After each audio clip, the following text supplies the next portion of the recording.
Eles foram jogados na arena como cães, mas saíram como lendas. Não eram generais, nem imperadores. Eram homens armados com uma espada curta, um escudo e uma vontade feroz de não morrer hoje.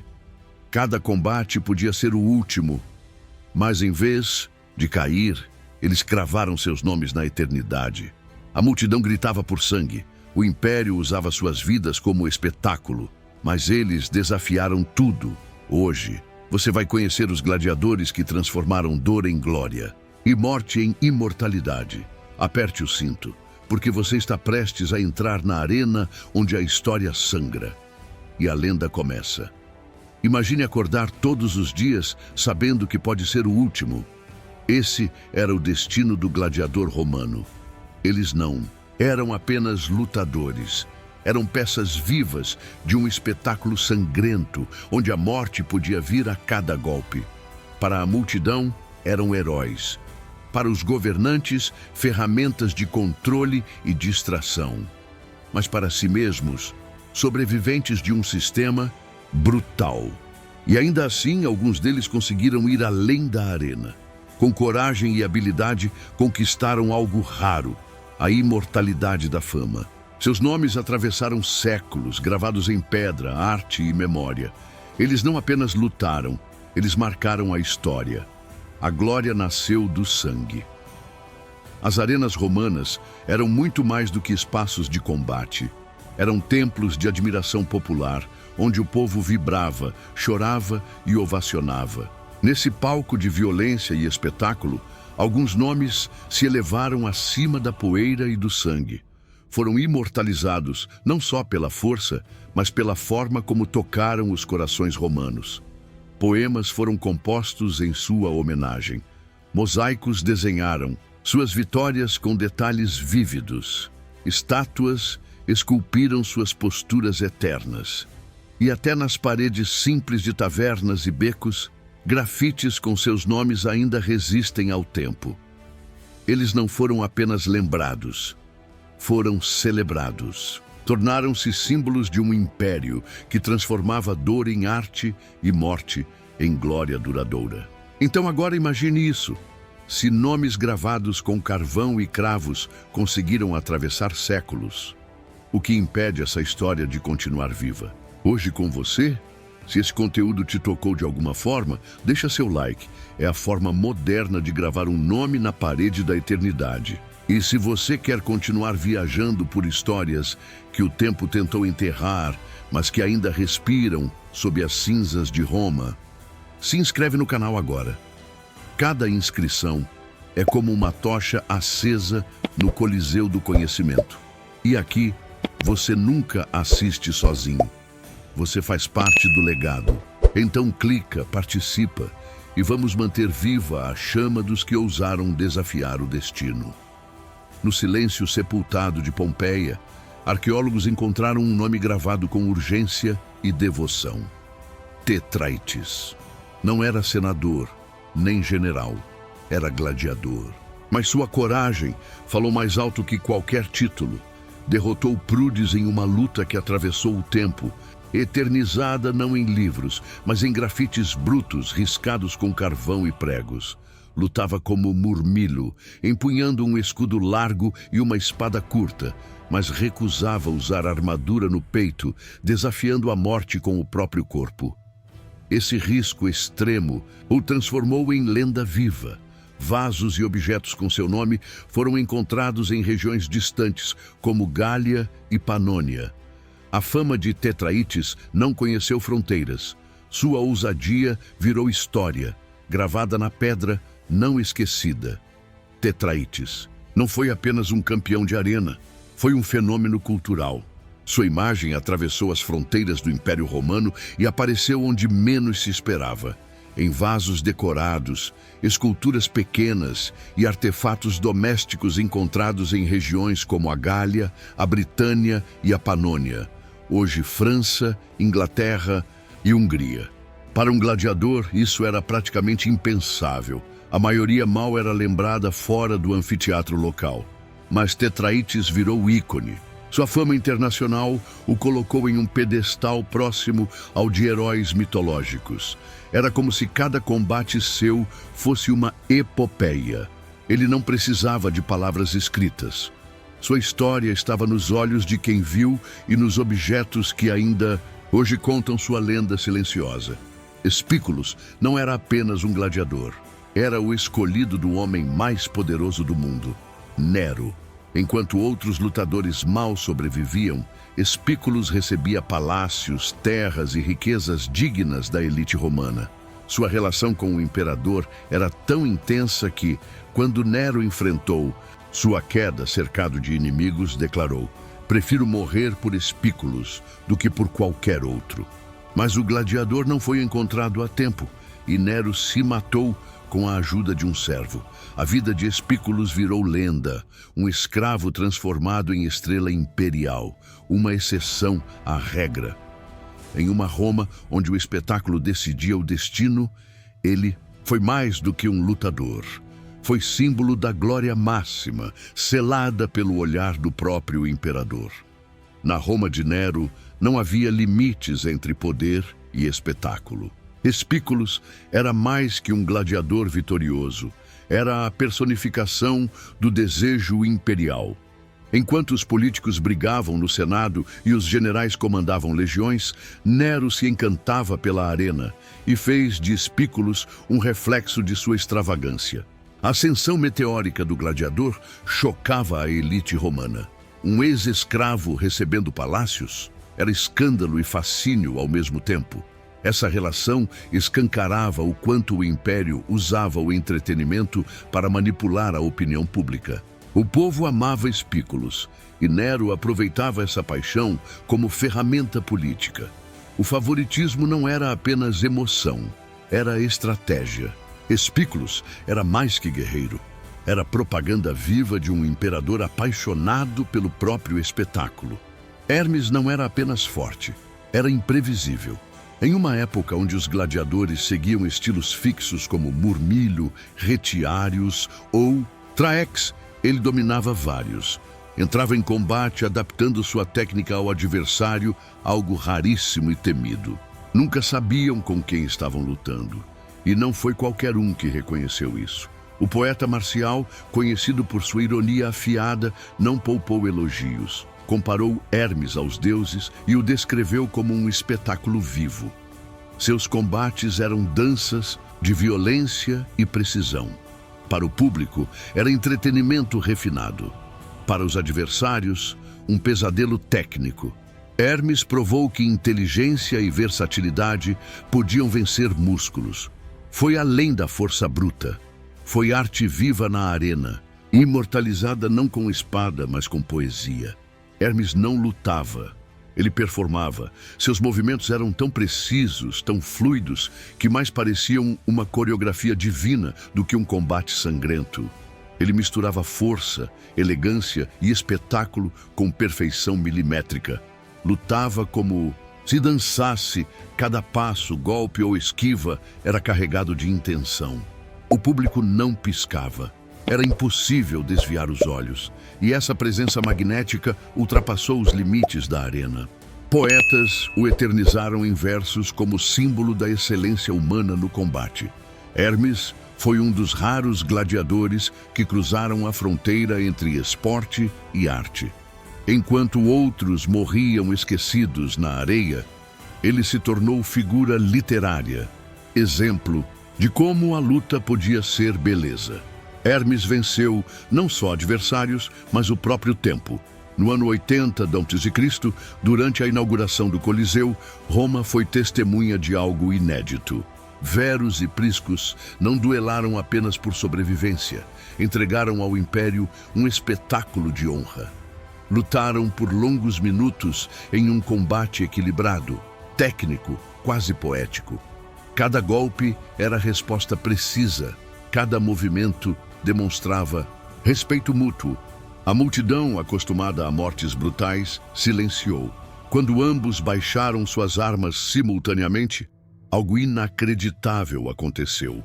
O imperador Tito, comovido, concedeu o Rudis a ambos. a espada de madeira que simbolizava a liberdade. Eles saíram vitoriosos, não por terem matado, mas por terem mostrado que a verdadeira glória está na técnica, no respeito e na humanidade. Na arena mais cruel do mundo, nasceu um momento de nobreza. A luta entre Verus e Priscus marcou o início de uma nova era para o Coliseu. Não apenas como palco de sangue, mas também de grandeza moral. Enquanto tantos gladiadores buscavam a vitória a qualquer custo, eles mostraram que o verdadeiro triunfo podia ser compartilhado. Lutaram até o limite, não com ódio, mas com excelência e lealdade. Quando desistiram juntos, provaram que a alma humana podia brilhar mesmo no chão ensanguentado da arena. O imperador, o povo e os poetas entenderam. Havia algo mais profundo naquele gesto. Foi o dia em que dois homens transformaram uma batalha em lição. A arena, pela primeira vez, não celebrou a morte, celebrou o respeito. E Roma nunca esqueceu. Imagine um homem sozinho diante de 20 feras selvagens. Leões, touros, leopardos, até rinocerontes. Essa foi a cena que Carpóforos protagonizou em um espetáculo que parou Roma. Sem armadura pesada, apenas com sua coragem e técnica, derrotou uma a uma as criaturas lançadas contra ele. O Coliseu explodiu em gritos de admiração. Para muitos, ele era mais que humano. Era uma encarnação de Hércules. Na Roma antiga, dominar a natureza era prova de poder divino. Carpóforos personificou isso. Sua façanha não apenas o colocou no panteão dos maiores gladiadores, como eternizou sua imagem como símbolo do controle do homem sobre o caos. Sua luta não foi contra soldados, mas contra a selvageria da própria criação.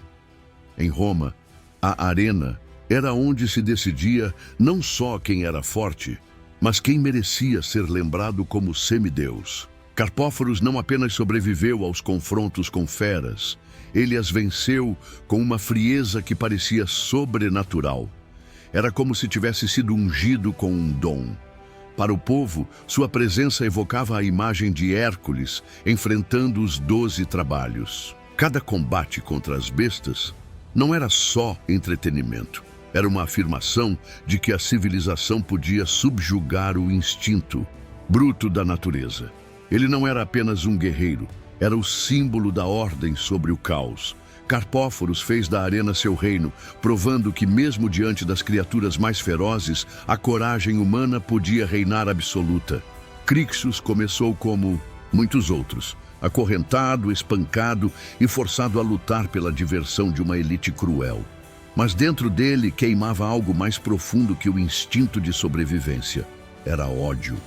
Ódio pelo sistema que o escravizou, pelas correntes, pelos gritos da multidão sedenta por sangue. Com Espartaco, liderou a fuga de gladiadores em Capua e iniciou uma revolta que desafiaria o próprio coração do Império Romano. Enquanto Espartaco sonhava em cruzar os Alpes, Crixus queria revanche.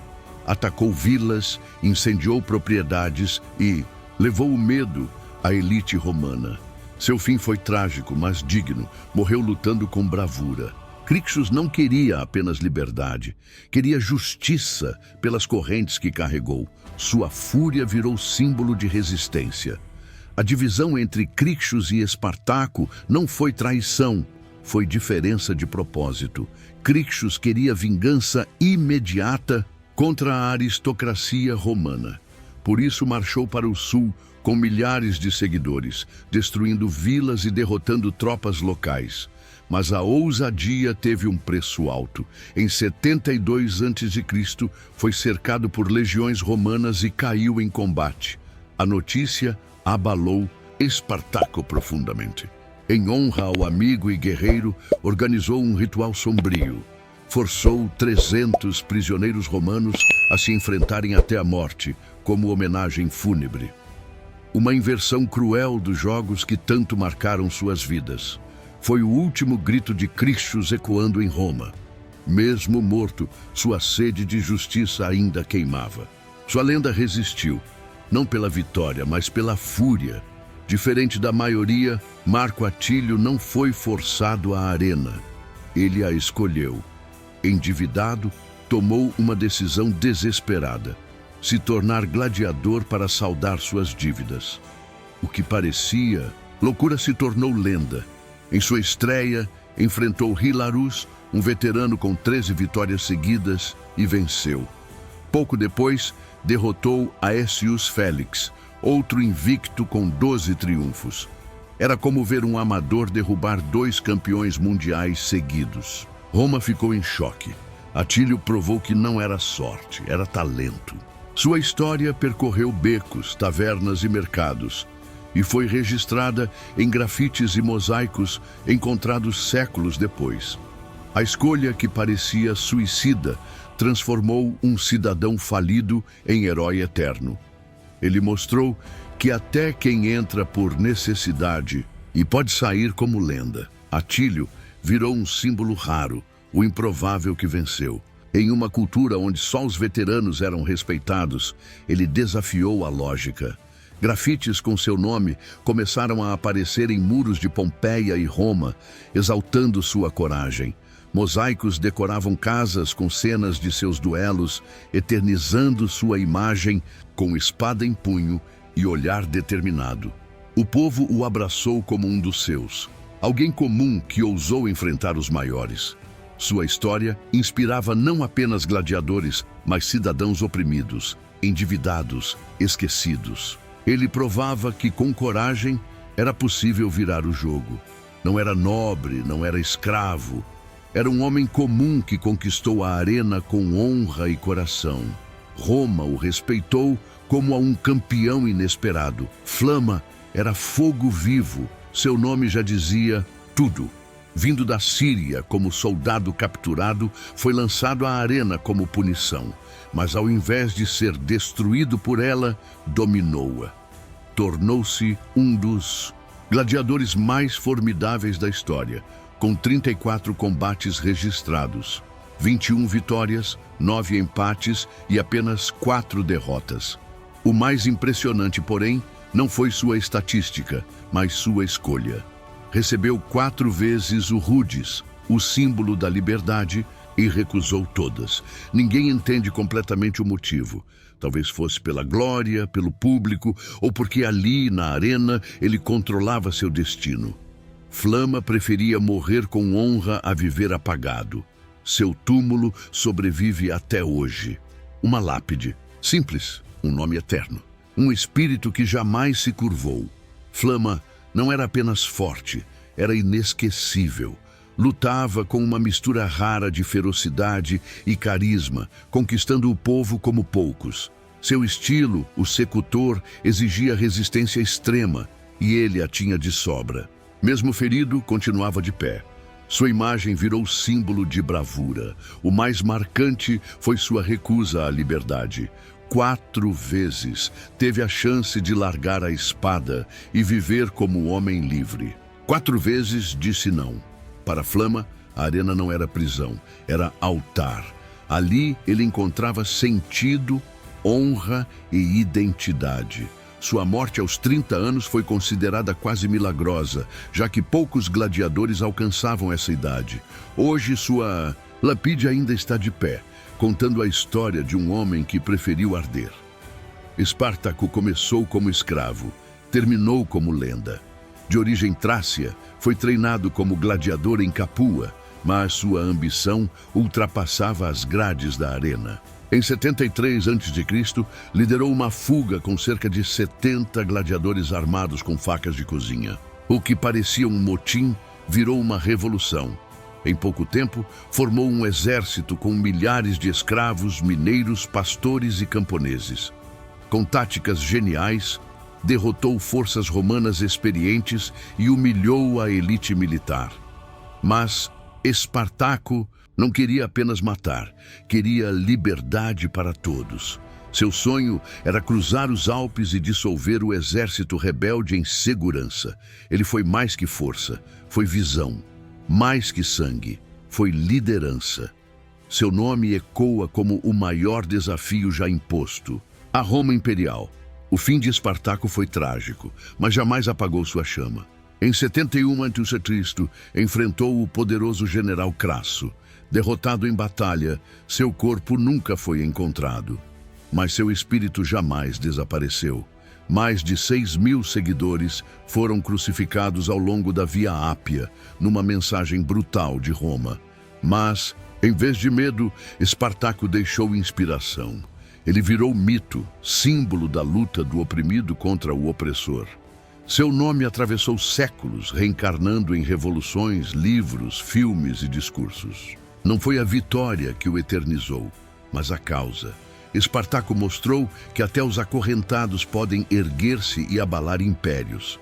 Onde houver injustiça, seu grito de liberdade ainda ecoa. Ele morreu escravo, mas entrou na história como gigante. A história dos gladiadores é, acima de tudo, uma história sobre o que significa ser humano diante do impossível. Homens arrancados de suas terras, jogados em escolas de combate, transformados em espetáculo para uma sociedade sedenta por sangue. E ainda assim, muitos deles conseguiram erguer-se como lendas. Não por serem os mais cruéis, mas porque lutaram com alma, com honra, com algo que nem a morte conseguiu apagar. Eles nos ensinam que a glória verdadeira não está em sobreviver. Está em deixar um legado que ecoa além da arena. Espartaco, Flama, Verus, Tetraites, cada um carregou um grito dentro do peito que Roma nunca conseguiu silenciar. E esse grito ainda vive. Em cada um que se recusa a aceitar o próprio, vem sem lutar. Porque, enquanto houver memória, eles ainda estão de pé. Se essa história te ensinou algo, se em algum momento você se sentiu tocado por esses homens que desafiaram a morte e venceram com coragem, então te peço algo simples. Retribua essa experiência. Deixe seu like, compartilhe com alguém que ama a história e se inscreva no canal. Aqui cada vídeo não é só informação, é transformação. É um lembrete de que a alma humana, quando empurrada ao limite, pode brilhar mais do que o próprio império. E se esse brilho acendeu algo em você hoje, então você já começou a sua própria jornada de glória. Vamos caminhar juntos por essas arenas da história. Até o próximo combate.